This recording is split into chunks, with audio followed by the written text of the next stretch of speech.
Hello friends, எங்களோட மதிய சாப்பாடெல்லாம் என்னென்னு பார்த்துடலாமா? வாங்க ஒன்றுண்டா வரிசை கட்டி பார்க்கலாமா? இது பார்த்தீங்கன்னு சொன்னால் சோறு, குத்தரிசி சோறு தான் படிச்சிருக்கேன். நல்ல உருண்டையான குத்தரிசி சோறு. அதுக்கு பிறகு பார்த்தீங்கன்னா இன்றைக்கி பாறை மீன் வாங்கிட்டு வந்தேன்னா அதில் அரைவாசி எடுத்து சூப்பராக அரைச்சி குழம்பு வச்சாச்சு. பாறை மீனில் அரைச்ச கறி வச்சா சொல்லி ஆகணும், செம்ம டேஸ்ட்டாக இருக்குன்னு தெரியுமா நண்பர்களே?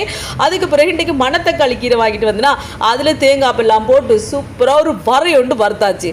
அதுக்கு பிறகு என்ன தெரியுமா, முட்டை அவிப்போம்னு சொல்லி இன்றைக்கி முட்டையை கொஞ்சம் அவியெல்லாம் அவிச்சு எடுப்போம். அரைச்சி இல்லை அவிச்சு, சரி அவிச்சு எடுப்போம், நல்லா இருக்குமென்று நானும் அவிச்சேன்.